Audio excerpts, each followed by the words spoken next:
I thought, what girl would want to marry a guy that looks like this? What person would want to live the rest of their life with a person that looks the way I thought I was going to look?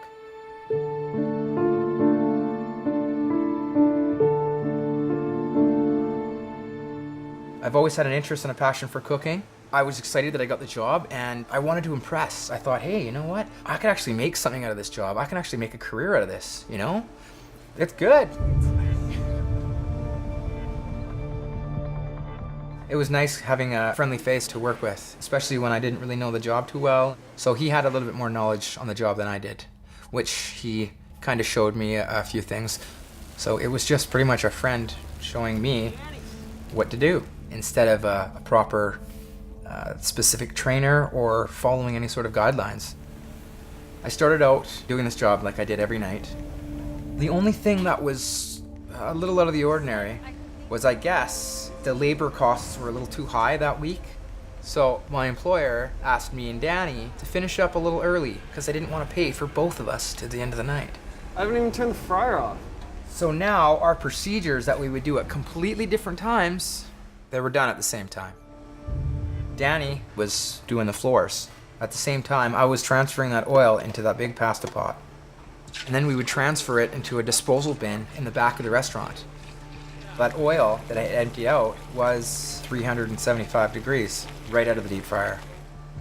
Danny said, yeah, I got a couple other things to do, so I'll stick around and you can go home early. I started walking with that pot of oil. As I was walking around that back prep table, I had a vision.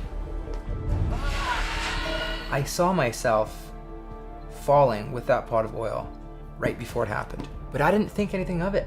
I didn't think that it was a warning, or I didn't think or know it was my body trying to protect me. What's up? Nothing. I just shrugged it off and said, okay, that was kind of weird, but whatever.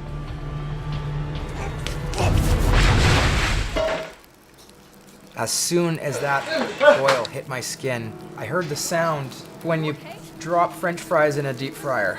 That sound of sizzling skin. What happened? Call 911. Right now! Danny grabbed that hose. He didn't even think about it. He turned it on me and sprayed me down right away. That bought me some time.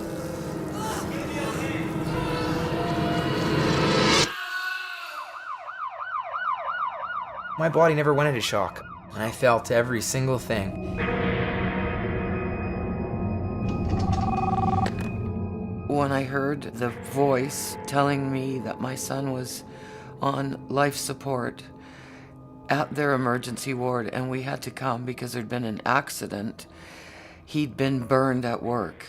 I don't even have the vocabulary to describe how much pain I was in, and I'm not trying to be dramatic or over-exaggerate. I mean, it hurt bad, really, really, really, really badly. It hurt.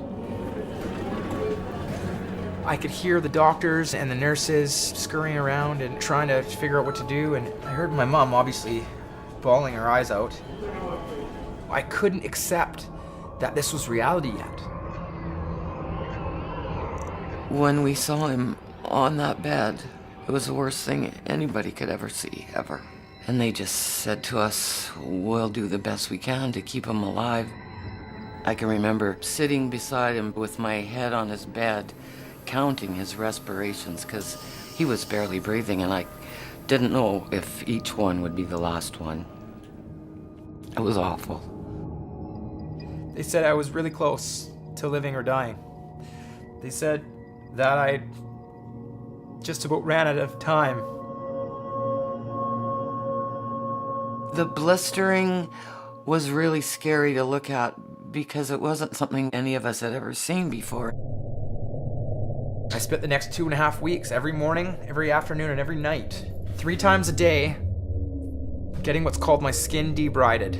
They take this tool and they will brush off the damaged skin cells while it is in such a tender state. It's so raw and fresh. I mean, God, they're taking the top layer of skin off of your body. Screaming, you could hear him from one end of the hall to the other.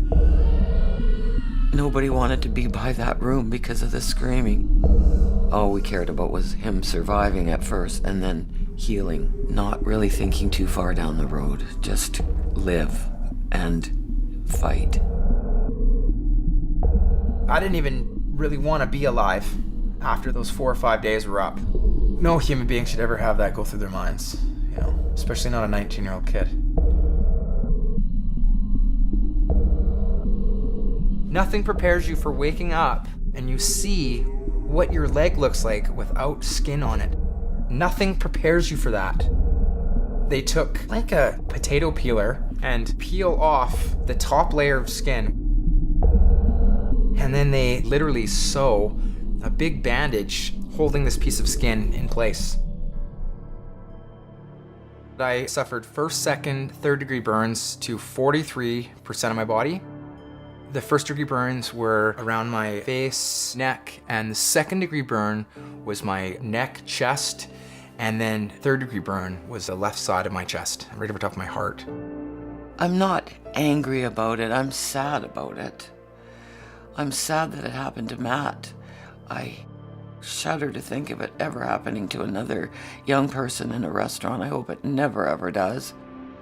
No parent should ever have to see their child in the ICU fighting for his life from a stupid work accident that could have been avoided. It's almost like I kick myself every day for not trusting that gut feeling, for not listening to what my body was trying to tell me. I would go back and I would tell that employer, I'm not doing that job. I would say no. And I would say that you can't make me do it because it's unsafe, because I have rights.